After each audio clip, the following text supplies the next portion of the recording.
a historian at the National Conservation Training Center, and I'd like to welcome you to another in our series of broadcasts we call Conservationists in Action, where we bring out writers, biologists, and other conservationists who are working in the field and here in the D.C. area to help protect wildlife. And today we actually have two guests. We're very fortunate, both of whom work with our fellow primates. We have Dr. Amy Vedder and Dirck Byler with us, and they're both going to talk a little about gorillas and some of our efforts to protect them. So thank you both for coming to Shepherdstown while we're still open for business. We appreciate that. It's a pleasure. Yeah.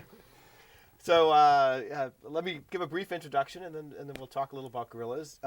Dirck Byler works for us. He works for the U.S. Fish and Wildlife Service, and he is program officer for the African portion of the Great Ape Conservation Fund. It has a very interesting background we'll get into in just a minute.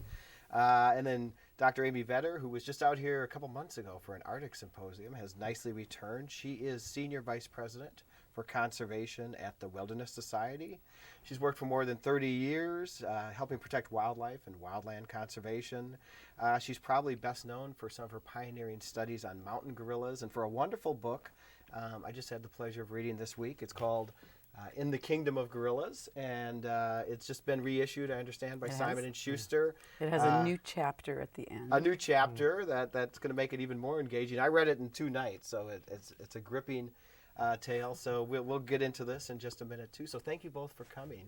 And for those of you tuning in, this is live. We are actually here on Thursday afternoon at 1 o'clock Eastern Time. So if you have a question for Amy or Dirk, please do call in. There's a number of ways to contact us. You can dial our phone-in number. You can send us an email, or you can use this handy push-to-talk microphone whose name explains how it works. You push it and talk into it, and we'll hear your questions live and then give you an answer. So please do interject at any time and ask any questions you might have about gorillas. And let's start with Dirk. Dirk, how did you become interested in Great Ape conservation? Well, it's a long story. I first started working in Africa in Lesotho, where obviously there's no great apes, and then later on in my career worked in Liberia for some time and got acquainted with chimpanzees. From there, worked for a nonprofit, Conservation International, and then later on was very fortunate to become the program officer for the Great Ape Conservation Fund. And so since the last 4 years have been administering our funding for that program. And what were you doing in Lesotho? In Lesotho, I was actually working with a community development program to help the country and some of its schools wean themselves off foreign assistance and aid. And so we went in there with a program of environmental assistance, small-scale technical assistance, and so forth. And you're a former Peace Corps volunteer? That was Peace Corps.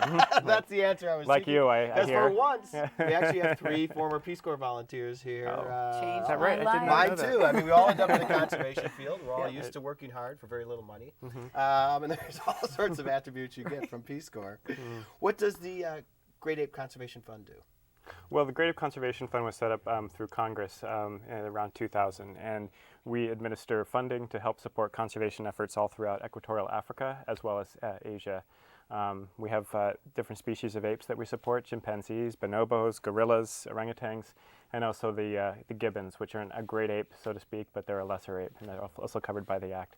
So we support applied research, wildlife disease, community development, anything that we feel is a good fit for protection of great apes in the wild.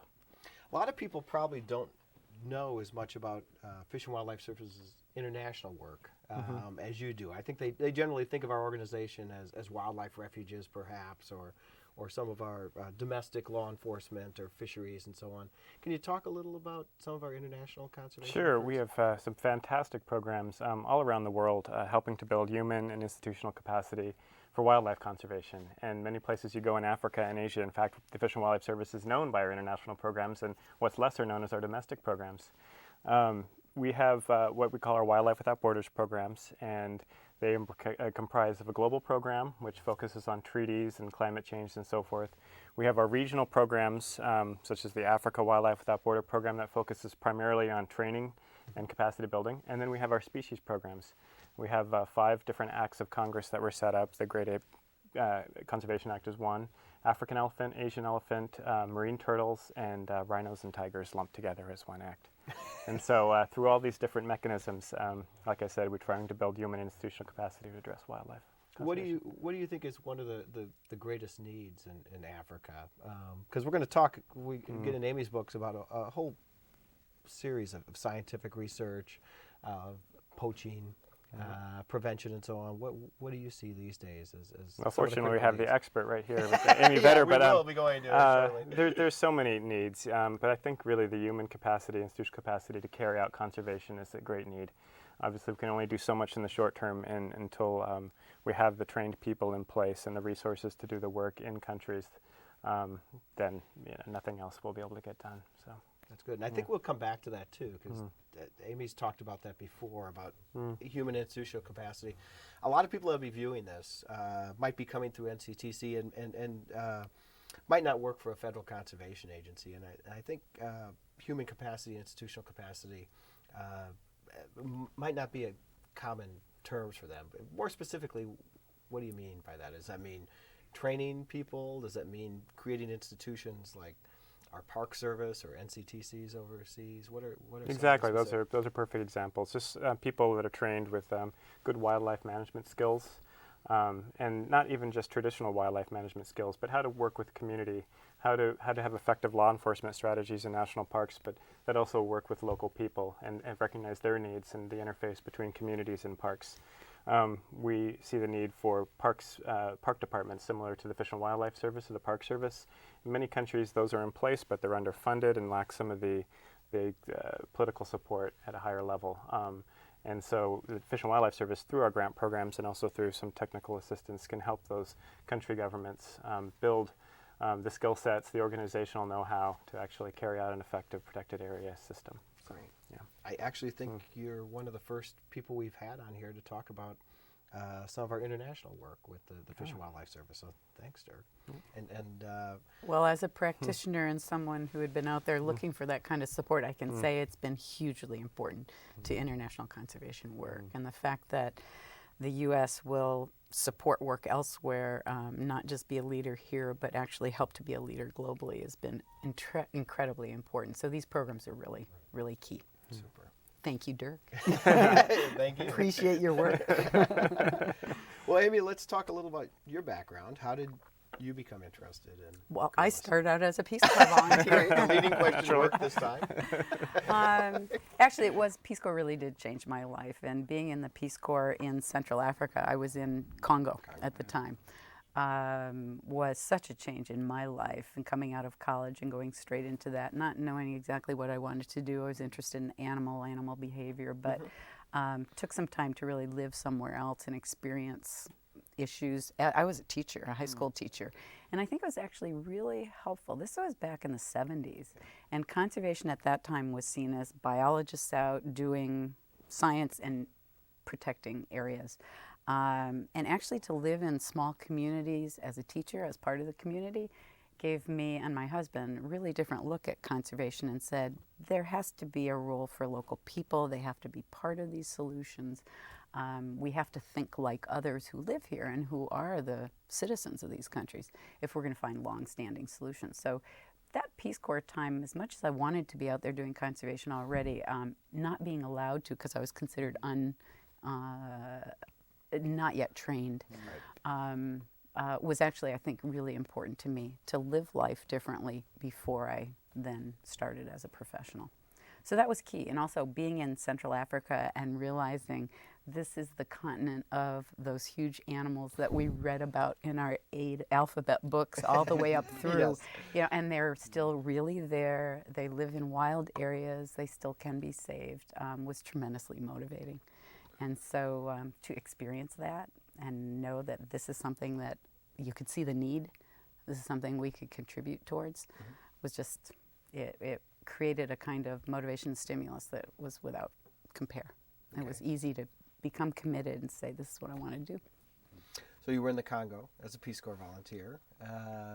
Did you encounter any gorillas while you were over there as a Peace Corps? I did. We first, our training center when we first went to Congo was in the eastern edge of the country, and there's a national park very close to there where the conservator, the warden, was just beginning to try to take people out to see gorillas for the first time. And so it was the first anybody had considered or tried to actually implement this idea of tourism with mountain gorillas or with gorillas anywhere. And it wasn't getting very far by the time we got there. It was very early on in the program. And in fact, it went completely out of control in between. But we did get out in the park. We saw glimpses of gorillas. And it was interesting. The first time we went, I was at the head of our group, and this warden said, "There's a gorilla out there in the bamboo, and it's the big male." He said, "Amy, why don't you just go up closer to him and look?" And I just, okay. And I started crawling. He grabbed the back of my pants and pulled me back and said, "I didn't mean that. You can't go and approach gorillas." So it showed how naive I was and how untrained I truly was, but how great the experience could be if it could be done well. So I actually was able to see gorillas early on, and then started talking with him about what is needed to help protect these animals. And it didn't work out as we had expected, but it gave me enough interest, and I went back to graduate school and decided I could do this in a different way, and ended up working in Rwanda instead of Congo. Why'd you end up in Rwanda instead of Congo? The Congo program wasn't getting settled. There wasn't a research center of any sort. The government had and still has many problems. And at the same time, we began to hear about the research center that was headed up by Diane Fossey in Rwanda. And were able to contact her and get permission to begin our work there. What was your first meeting like with Diane Fossey? We've all seen Gorillas in the Mist. Right. And, well, we first was it like meeting Sigourney Weaver? It was. It was quite. Diane was well over 6 feet tall, and we actually first met her in an urban environment in Chicago, and she agreed to meet us at a hotel she was staying at, and we knocked on her room door, and opened it, and I looked up, and my husband, who's 6'2" or something, looked straight across. We went, "Oh, this is Diane Fossey." And it was a completely unusual environment for her. And certainly we didn't see her in that kind of environment again. After that, we were with her in Rwanda. So it was unusual to see Diane Fossey in a Chanel suit instead of in her forest digs. What was your research program when you went over to Rwanda to work with Diane Fossey? Well, we knew that at that time, there was only one population of mountain gorillas that was considered mountain gorillas. We've since, science has since determined there are actually 2 populations of mountain gorillas, but this, no matter what, is the largest of the 2, and it's at the edge of Rwanda, Uganda, and Congo. And we knew that population had crashed from somewhere around 450 down to 275 or so. And so my interest was to see what had caused that kind of decline. Could it be reversed? The literature at that point, when they declared the crash, the population crash, had attributed it all to loss of habitat. And if that were indeed the case, then you'd never be able to hope that the population could regain any kind of size. And at 275, you're just asking for extinction around the corner. So my research was set up to say what really might have caused that decline in the population. Were there enough resources left for the population to increase in numbers? And therefore, was it worth trying to take some extraordinary measures to do conservation? And I felt we needed to know that. The scientific documentation of habitat being the major driver for loss wasn't there. It was a presumption, not science. And so I decided we needed to know. Why do you think they made that presumption? Was it because the park was continuously losing habitat, or? Good question. And I don't know exactly why those authors wrote that, but there was a convenient confluence of the fact that 40% of the national park in Rwanda had been converted to agricultural crops, and 40% of the population of gorillas had been lost. Now, as I said, the population also spilled over into Congo and Uganda, but it was weak science at best. It was a guess. And interestingly enough, we started talking about me being in Peace Corps. We had lived in Congo. We knew that during the period of decline, there had been civil war. We knew the history. We knew the communities. Right. We knew that park guards had been killed during that period of time. We knew that without government control of any kind, all sorts of atrocities had taken place.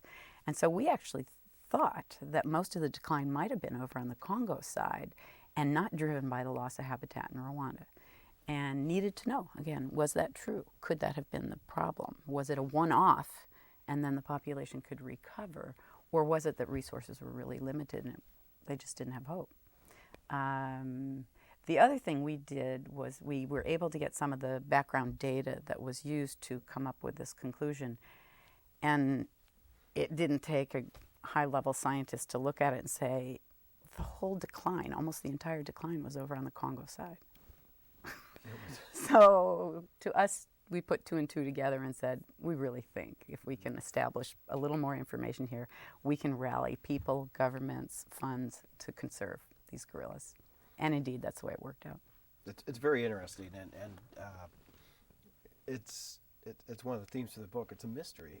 You start out, why are these numbers declining? Yeah.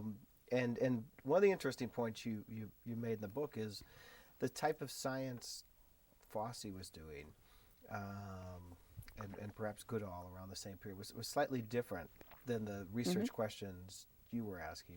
What were the different types of ways of studying primates? Well, a lot of that initial work, and I think this is true of many primates, was, and it has something to do with the evolution of the science at the time, but a lot of the initial work was recognizing how social these animals are and how similar they are to humankind. And so people were interested in those social aspects. You know, how do they relate to each other? What is the period of infancy and how do they learn? What are the social relationship and who grooms whom and who plays with whom, and try to get at a lot of those sort of socially interesting questions. At the same time, ecology was really just catching on. And so I was a benefit of being a student at the time that ecology was growing as a real science. And I think it was actually a fortunate evolution of the work being done in a way, in that the work of Diane Fossey and Jane Goodall and Birute Galdikas and others really captured people's hearts and souls. You know, here were these animals that were behaving like us. They did every once in a while have twins. Gorillas' gestation period is 9 months, like a woman. They would squabble. They would work together in some interesting ways. All these things are things that really got people excited about these animals that, in fact, showed behaviors that were very similar to ours. And they felt they were able to create this sense of kinship with these wild animals. Step two, which made sense at the time as ecology was growing, was, okay, figure out what do we need to do to save them, though. You've got people's hearts and minds, but unless we can do something, we're going to lose them. And it was a little atypical. People assumed that when my husband and I arrived, and one was a social scientist and the other was a harder science ecologist, that of course I was the social scientist and Bill was the ecologist, and we flipped it. I was out there doing what was a little bit harder, more technical science. And it was great to go out and actually follow the animals and look at what they were eating, how much of it was available to them, could that sustain a larger population.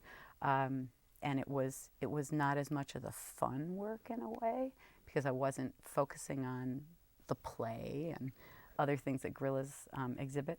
But in fact, it freed me up. So when I wasn't watching them feeding, in the middle of the day when they kick back and relax, I could kick back and just enjoy their behavior. So I felt like I was getting the best of both worlds. I was solving an important problem, or trying to get the information to solve it, that was key. Right. And yet then I could enjoy them part of the day. It was wonderful. It's wonderful. And you forgot the most important resemblance we have to gorillas is that as the males become older and wiser, they turn silver, which Yeah. has always seemed wonderful to me as somebody who started going gray at 18. I think that's a critical component. Just in a different place on the body. That's why they are called silverbacks. Yes, thank God that But is. yeah, no, it is. But how do you determine what they're eating? Is it just you watch what they're eating, or are there other ways to? Well, most ecologists will go in and look at trail sign and try to figure out from what has been nibbled or what's in the dung, what did this animal consume.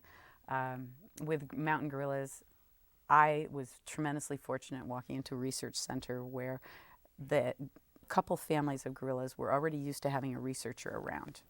And so I could walk in carefully and respectfully and sit a couple yards away from a truly wild gorilla and watch exactly what he was doing. Now, what was different was everybody had been studying the social behavior. They'd been studying it in the middle of the day. They would walk in, watch these gorillas in siesta, and when the gorillas would move off to feed, the researcher would go home. Mm-hmm. I had to be moving with them. And so it was great to be able to sit down and watch what they were doing, but then as soon as they got up to actually do what I was recording, they weren't used to somebody walking with them. And so it took a little while for them to get used to me perching over their shoulders. But within a month, I was able to watch from here to you exactly what the gorilla was picking to eat, how much I could estimate how much it was. I could see what else was within arm's reach and they chose not to feed on. Who ate it first. Yeah. It was amazing. It was amazing. And then, of course, I did some of the more routine work of not being with the gorillas, but assessing what vegetation was out there that they could have been choosing, even not within arm's reach, and where it was located in the home range, and was there enough out there for more than the gorillas I was watching to be sustained. And the answer to that was, yeah, there was quite a bit. Now, you found out a couple interesting things. I want to ask you about that in a second. I just want to remind folks, if I don't want to take up all the questions. If you do have a question for Dirck or Amy, please do feel free to call in or use your push-to-talk microphone or send in an email. But two questions arise from what you just said. One is, why do gorillas take a siesta? Because one of the impressions I got from your book is, at least at different times of the day, it could be fairly cool up in the mountains. So why were they resting? Did it have to do with their diet or their social behavior? I think it does. And first of all, imagine either a 250-pound adult female or a 400-pound male. They've got a lot of body volume to keep them warm. And then in addition, they've got a wonderful coat of hair. So they were better ready for that coolness than I was. And so when we'd sit down for a rest session, and especially if it was about to rain, I would pull my heavy wool sweater and my rain clothes and my this and my that, and I'd still be really cold. But they seem to do fine most of the time. But I think what happens is, and this is not, hasn't been scientifically documented, but there's every reason to believe they're eating massive amounts of food in the morning. And they're constantly moving for hours. They're moving, eating, moving, just constantly for several hours. The young ones will quit after a while and play in the middle, but then they'll pick up feeding again. So usually between, say, 7 in the morning and 11 or so, there's constant feeding going on. And sort of the reverse of humans, at noontime they seem to stop and let that be digested. And it's massive amounts. It's up to 40, 50 pounds a day. Wow. So they're resting, digesting, and then somewhere early afternoon, 1 to 2, let it up and feed again. Not quite as intensively as the morning, but almost irregularly, constantly, all afternoon. So they need that time to digest massive amounts. Do they have certain types of foods they prefer? Yeah, that was one of the things that was interesting from a scientific point of view to look at, because it hadn't been looked at before. And they seem to prefer very rare foods. And maybe that's because they're balancing, they're herbivores, they're eating just vegetation. And to encounter a rarer plant, which might have different amino acids or vitamins or minerals in it, you got to capture it whenever you see it. So if you compare what they eat with what's available, those things that are rare, that they know are good, are going to be important. They'll pick them all the time. So there were some of those rare foods that were highly nutritious that they selected far more often than they were available randomly. But they also had some staple foods, things that they would eat any time of day, wherever they were, because they were very, very common. And so I think one were the highly nutritious rare foods, and the other were just sort of staple, your sort of bread and butter foods. And those include something we call lady's bedstraw. It's here, and a lot of their foods are actually the same genus as plants here in the United States. Wild thistle, celery. This lady's bedstraw is also called galium, impatiens. They're nettles. They eat impatiens. Not as much. They may nibble on the flowers, and I eat the flowers too. So. No, not impatiens. I'm sorry, begonia. But they eat nettles as well. So nettles and thistle, it's not. That's a little different than humankind. Well, I sampled all of their foods except a very small number, and one I did not try to eat and see what it tasted like. It was nettles. They have very thick skin, though, and they'll just strip the stems, strip the leaves off a stem with no apparent discomfort at all, fold it together, and just chow down on it. Thistle leaves, they'll strip a little more carefully because they got long spines, and then carefully fold the spines in to the center, and a little more carefully place it in the back of their mouth and chew on it. So they're being a little careful of some things, but other things, it doesn't bother them at all. We brought some pictures. We did. We've been talking about what you Right. did. I thought this would be a fun time to look at some of the images you brought with us. So Sure. why don't you show us a couple of those and let us know what we're looking at here, Amy. Okay. Well, this is, I'll give you a little whirlwind visual tour of what we've been talking about. These are the Virunga Mountains where we were studying the gorillas and then working for their conservation. So you've got two of the 5 mountains in the chain. And on the back side of those mountains is Uganda, on the fore side is Rwanda, and to the left is Congo. So the international border spans those mountaintops, or connects those mountaintops. And you see a female gorilla with baby there to give you a sense of who's living there. This is part of a family. The family size, when I was there first in the 70s, the average family size was about 7. This family was big. It was 13, so this is part of the family. And this is the group that I studied very intensively daily for a year and a half. Got to know each one individually. This is the male that was named before I got there as Uncle Bert. I think Diane Fossey had an uncle named Bert. So this is Uncle Bert. He looks like an Uncle Bert. He was very staid, calm, older father. While we're on Uncle Bert, Yeah. that brings up a good question. It comes up again and again. What are your thoughts on giving gorillas human names instead of just saying, Group 5, number 1? It was Group 5, but it was Uncle Bert. I think any scientist out there has to find a way to do as objective work as they can. Mm-hmm. And my feeling is giving a name to the animal doesn't change that. And I also feel like any scientist working out there can't completely let go of their own feelings and emotions. And I think that's an important part of who we are. And I think it's an extremely important part of conservation. And I have to say, I was doing my scientific work, and I was doing it as precisely as possible with good testable hypotheses and all of that.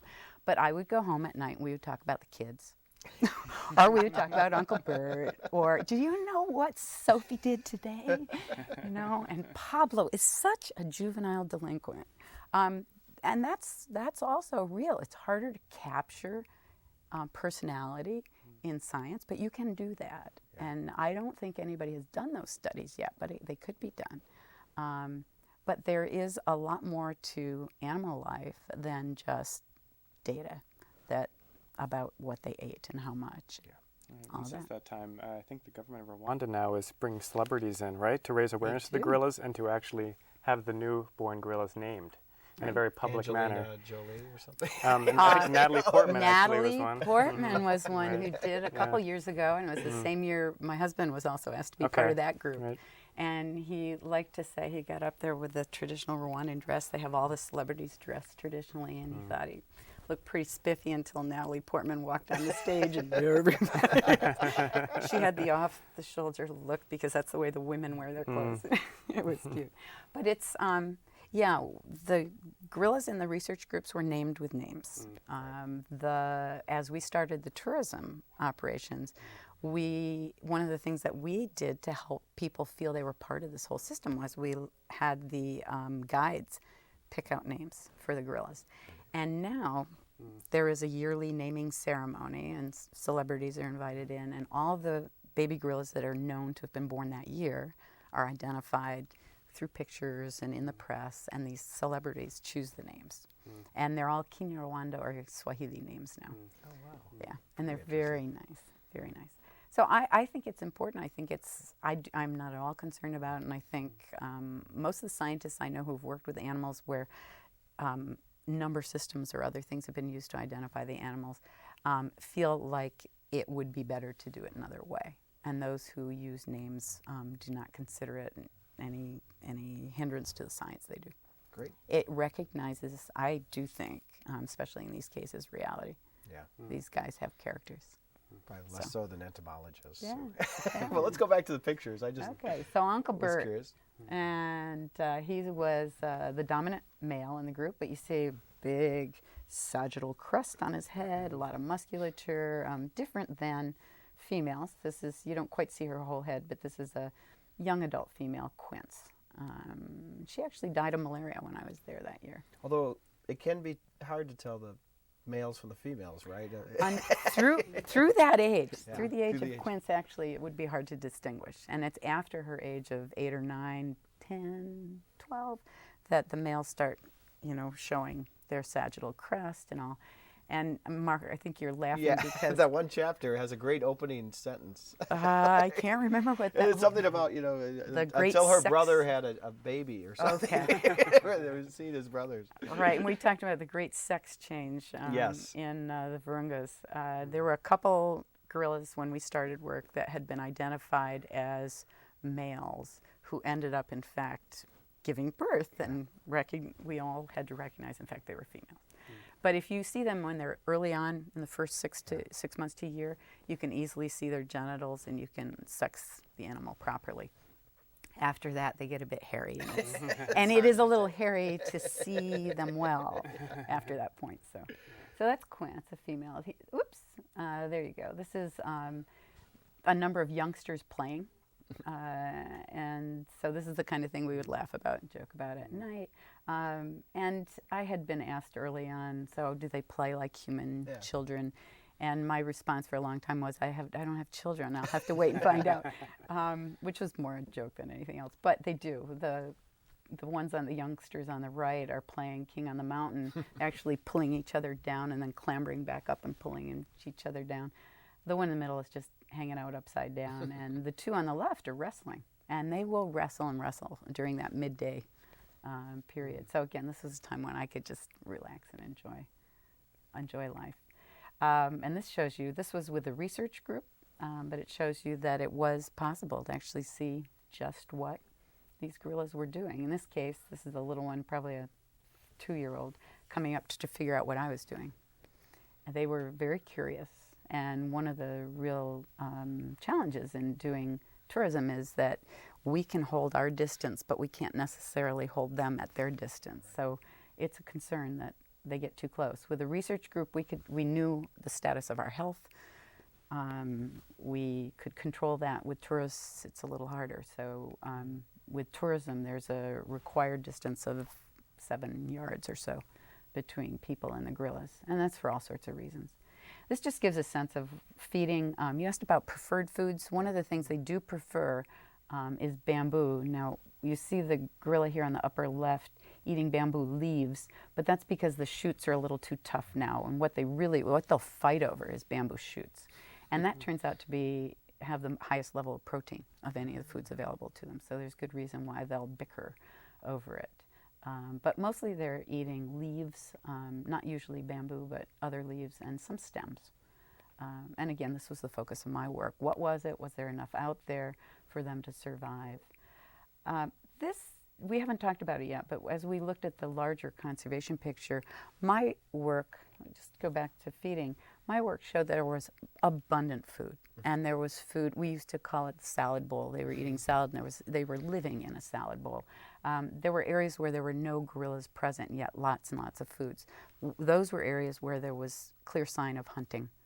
So we actually believed very strongly that we had been able to show there were enough resources out there, enough foods, enough space, the population should be able to increase. So the questions were really what was happening outside. And at the time, the government was talking about converting a third of the park in Rwanda over to cattle ranching and additional agriculture. But if you look at the fields around the park, you could see why people were desperate for more land. This shows people's fields going up slopes that couldn't sustain any kind of cropping for more than a season or two with heavy rains. So it's the most densely populated country in Africa. 95% of the people were living off the land. They were really large gardeners rather than farmers. Their farms were down to about an acre in size. So they couldn't allow for a population increase and people to remain farmers without pushing into the park. And that was the big pending issue. So it was that looking at the poverty levels, the growth in the population, the livelihoods of people that we saw as the big, big challenges in conservation, not resources to the gorillas. And so that's where we ended up focusing our efforts.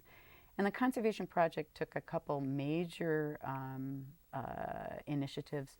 One was to get the Park Service trained, equipped, so they really could protect this park. It was the oldest, longest standing national park in Africa, created in 1925 for gorillas. Pretty amazing, but they didn't have the wherewithal to protect it. More importantly, in the long run, we thought people in the country needed to know about gorillas and know that they were unique. We had been, in Peace Corps, we had been teaching in high schools and saying, you know, this is the only place in the world where there are mountain gorillas. And the kids would sit up and raise their eyebrows, but why? We thought you would just be able to save them in the United States. And so they don't exist there. So without information, how could people even care? So education was really important. And then the real key, I think, to success was setting up a tourism program. We had started by trying to see gorillas in Congo in a system that didn't work. We could see what could be learned from the mistakes. And what we started then with the government, very strongly working together with the government, was a system of very controlled, very small numbers of people going out only for an hour in view of the gorillas, so the rest of their days would be their lives. And we felt there was no question that this would succeed. We were so privileged to be able to see gorillas every day, and people would pay to do this. We knew that. It started at, I think it was something like $5 for a person to enter the park for 7 days. Dirk is laughing because you probably know what it costs now. Yeah, it's at least $500 now. Yep. I've been there twice. And, it's expensive, but it's worth every minute and worth every dollar. It is every minute and every dollar. Yeah, exactly, yeah. And it is. It's $500 per person for an hour with the gorillas these days. But that has made all the difference because we felt there had to be a return to a very poor country. There had to be jobs and other benefits that people could see, or else they wouldn't rally behind. So the population has declined. It crashed. It then slowly grew over the years, and the last census had been 2003. You can see the numbers inching upwards. Back in the 70s when we did our census, we thought, you know, the birth rates, the death rates are such that by 2010 we hoped, we expected, we projected that it could get back up to 450, the level that George Schaller had originally estimated. And census was finally completed in 2010, and it turned out to be 480. So, you know, we're just tremendously pleased. And these are the guys who really have made it possible. We started a lot of this work, but it's the Rwandans within the Park Service and now in a pretty strong nonprofit community working on conservation that have really made this happen. And they've made it happen through war, through genocide, and through recovery in a very poor nation. So, you know, my hats are off to these folks who have really brought that success forward. And this is just an image that gives you a sense of that success. I said the first groups were averaging about 7 in number. Now it's it's close to 20 is the average group size. This was Pablo's group. He was the juvenile delinquent I referred to earlier, and his group got up to about 67 individuals, which is unheard of, and probably we all figured that was unsustainable, and it did break up. But it's just a sign of how well the gorillas have been doing, despite a lot of difficulties thrown in their pathway. It's a great story, great images. Thank you for sharing those with us. My pleasure. Now, you alluded to what we call ecotourism today, but you guys started that pretty early. I don't even know if the term was common back then. It didn't exist Tell at us the a time. little how you got the idea for the Mountain Gorilla Project and Right. what it was like in the early days. Right. Well, we had taken that first 18 months to do the research. I had done my ecological work, proved that there was great reason for hope. Bill, in the meantime, Bill Weber, my husband, had looked at that social side and the economic, political side, and said and our Peace Corps background brought us in looking at that and said, if we can prove some benefits to the nation and hopefully some benefits to local people that are off-farm income, that then this could succeed. So that's why we took those three approaches. One, you had to have greater protection. We do think most of the crash took place because of war in Congo, but we also knew that poaching was taking place. So it needed protection. You needed that. It's a national park. But secondly, people needed to know and care, and that was the education side. And we were able to get out to all the secondary schools. There weren't that many in the country at the time. We produced some slideshows to be used in the primary schools and hoped that would also filter up through their parents. They had some of the first Kinyarwanda booklets they'd ever seen, ever. So you'd find people on a backcountry road reading some primary school Kinyarwanda booklet about gorillas. And they were thrilled that they were reading in Kinyarwanda. It was not necessarily even the subject matter, but it was taking hold in some interesting ways. But the tourism was really the key, I think. And at the time, again, we felt privileged. We knew it was an amazing experience. We knew if it could be, but we also knew it was so amazing it could easily go out of control. We had seen that happen in Congo. And so learning from that, we tried to make sure right from the beginning that it would be very short visits with the gorillas, only in the middle of the day when they weren't otherwise feeding and interacting with other groups. That there would be a distance maintained between people and the gorillas, that you had a small enough group of people that they both could see very well, but you could control the group of people, because people are, also need to be controlled in those situations. And all of that was done so that there would be the least impact on the gorillas. And that's what later became known as ecotourism, that you're setting up tourism to the benefit of these ecosystems or these species. Also, that there would be social benefits or economic benefits for people who live alongside. And those were the rubrics that were taken up later by ecotourism as it became titled. But at that time, we just thought it's just the right thing to do. Our goal is conservation. So you got to set it up in a way that will be consistent with that. So we didn't need a name. We just You just did it. And you were seemed trying to to obvious. Stop cattle grazing or whatever That's other right. economic purpose That's right. was done up there. You lived It wasn't always easy. And in the beginning, the government didn't see. They were saying, but you're setting up tourism to gain money, so that we have, we can support our guards and we can support our economy to some extent. Why would you turn anybody away? Why wouldn't you let 40 people go out at a time instead of 6? And in the beginning, we couldn't get their agreement.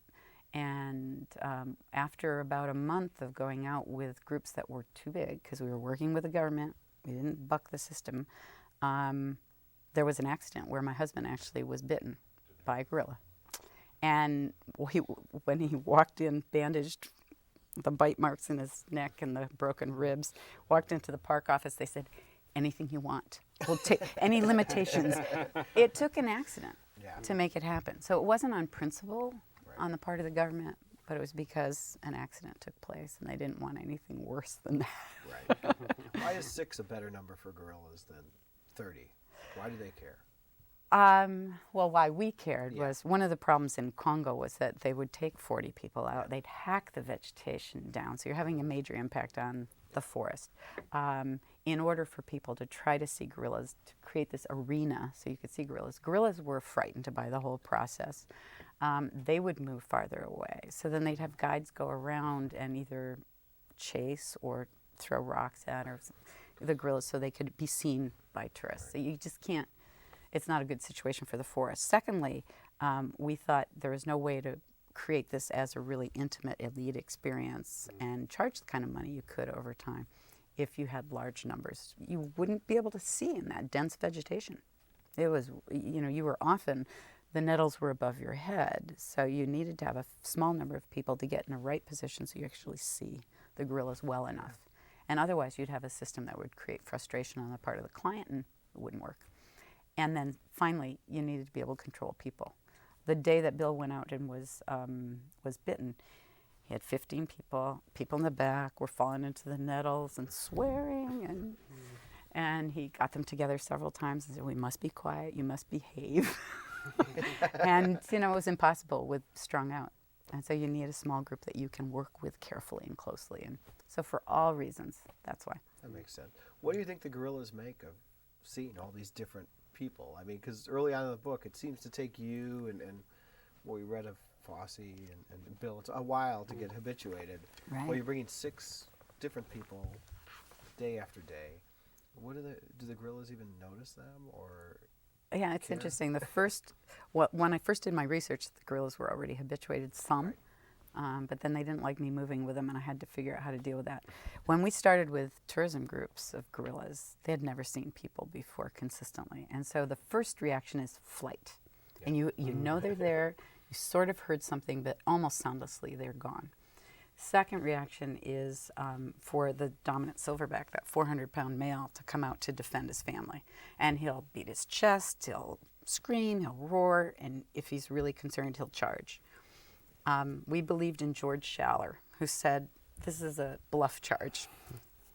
It shouldn't go further than that if you're acting submissive and showing you're not threatening. And except for the one accident with Bill, indeed, they were bluff charges. And then being here. Right. And then after that, if you just constantly show up, show you're submissive, don't threaten them, after it took about 2 months, really, then the silverback would no longer feel as threatened. He wasn't comfortable. But then that's when you'd see the juveniles peeking through the bushes, and they were just so curious, and they wanted to see who was there. And that was more the theme of what carried through afterwards. And so by the time we had more and more people coming, we should let you describe your experience.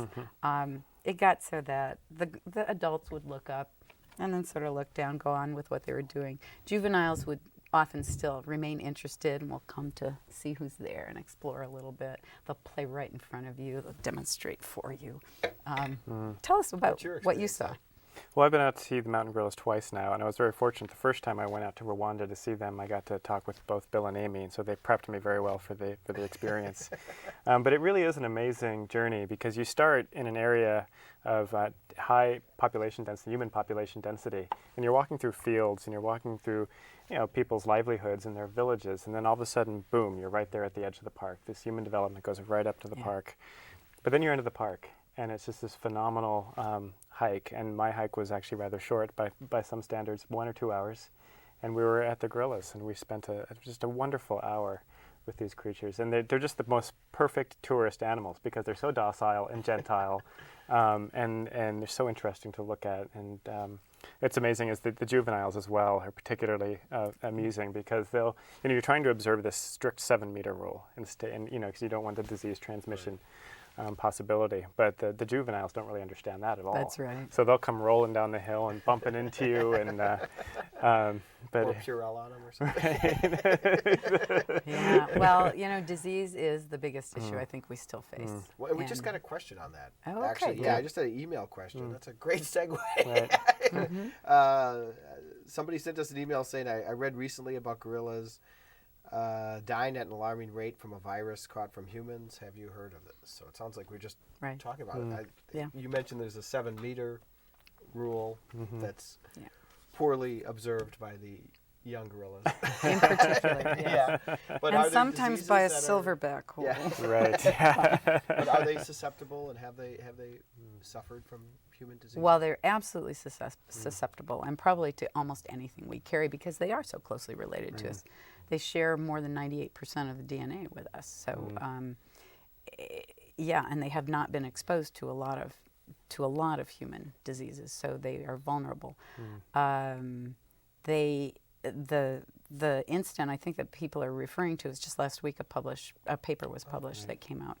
And actually it was one family of gorillas, a number of gorillas did become ill, 2 died. So it's not an alarming rate. Right. I wouldn't characterize it as that, but it's a very real problem and issue.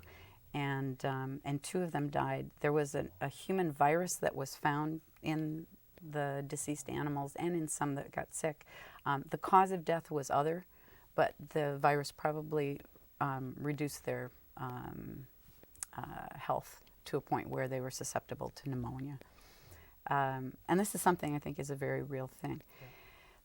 When we started with the tourism, we knew there were risks, and disease was the biggest concern, and that's why it's not easy, but to maintain a distance is important. And that 7 meters was designed because that's how far a cough can carry, and so that's why it's not 5 or 10, it's 7.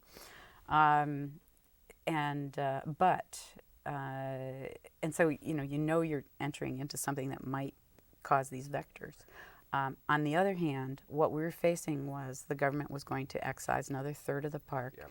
It was going to be broken up into 3 pieces. There was no way the population was going to survive that.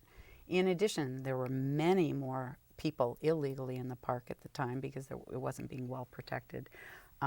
There was a lot more human feces and other articles in the forest, and I think it's safe to say that the people who were in there illegally were nowhere near in as good health as people who come as tourists. So I actually think the health threats were probably greater then than now, but that's not to say that there are risks with tourism. But it is true, isn't it, that I think if this tourism operation hadn't been started, the gorillas might not be there today. I mean, the government has so committed now to protecting this park because hopefully because of the uniqueness of the gorilla themselves, but the foreign export exchange that's earned through the gorillas is just phenomenal. It's a source of revenue for the government now that helps protect the gorillas. Yeah, in fact, it's the top-ranked source of foreign exchange to the country of Rwanda. Now, Rwanda doesn't have too many natural resources or other things, but this is now the top-ranked source of foreign exchange. I've had They do. And go buy Rwandan coffee. That coffee supports local people outside of the parks. It's not shade-grown. It doesn't need to be. It's beautiful mountain coffee, and it is delicious. And we need those alternative livelihoods for people so they're not pushed into the park. Absolutely. It's nice. This story has a happy ending with the gorillas, numbers increasing and ecotourism working, something we deal with under different names on the refuge system and so on. I have to ask you one last question because it's an intriguing part of your book. And I do want people to read the book and buy the book and learn more about the gorillas and then the full richness of the story. But how did your relationship change with Dian Fossey over the years? That's a natural question I never got back to. But it's rare to have a author who worked for as long as you do with Dian Fossey and has a blurb from Jane Goodall on the cover and so on. So just briefly, because we only have a minute or two. Right. But Well, Dian was, by the time we began working at her research center, she was quite ill. She was very depressed. It was a hard time in her life. And so we didn't see what might have been a rosier picture of Dian at other periods. But I think there's no question that the work that she did that brought gorillas to the fore, to the public attention through National Geographic articles and films, TV shows, was hugely important and what stimulated a lot of people's caring for these animals. Her science wasn't grand. She didn't go through a system of scientific training. She got a PhD, and it was basically an honorary PhD. But the work in her PhD actually looked at gorillas without giving them any food, which Jane Goodall actually did initially. So she was meeting the gorillas on their own terms, and she was documenting a lot of their basic social behavior. So it was a wonderful foundation for other work. But given her state of mind and health when we got there, she refused to let others work towards conservation if she had anything to do with it. She felt that the only thing that could be done was to get guns out and protect the park with an old-style conservation strategy. Keep people out, keep people as far away, don't let them have any relationship at all with these gorillas. And we felt that Rwanda as a nation had to be involved with the conservation. It couldn't be done by an expatriate on their own. And that collaboration with the government and with local people had to be there in order to succeed. And she just refused to work in that mode. And so we parted ways. It's actually a great way to go out, because the other thing that's in the book is this paradigm shift from keeping people out, Right. Or from foreigners coming over to do the Right. majority of the work, to kind of a transition. And that's what Dirck's involved with too, with this fund and so on, is to get Rwandans Right. to save their own gorillas. So that's another fascinating part. It's in the book. It's in our ongoing work with the service. So we'll stay tuned. Maybe we can lure you both back here in a year And or I so. think that, people, conservation connection is just as important in our own country. I see it in my new job at the Wilderness Society. There's an awful lot of jobs versus environment, or liberal versus conservative, and actually it's the linkage that is so powerful and so important. It's part of our American values, and we can work on that here too. That's a good way to go out. Yeah. Well, thank you, Dirck. Thank you, Amy. This was pleasure. the fastest hour I've had in years, and it was all because of the interesting information you brought to us. And I'd like to thank all of you who took the time to tune in this afternoon. Please, if you'd like to learn more about mountain gorillas and the service's effort to protect them, you can go to the Fish and Wildlife Service website, which is www.fws.gov. And if you want to learn about Amy's fascinating experiences over 30 years, how long have you been working with? Well, it's been since we started. It's been more.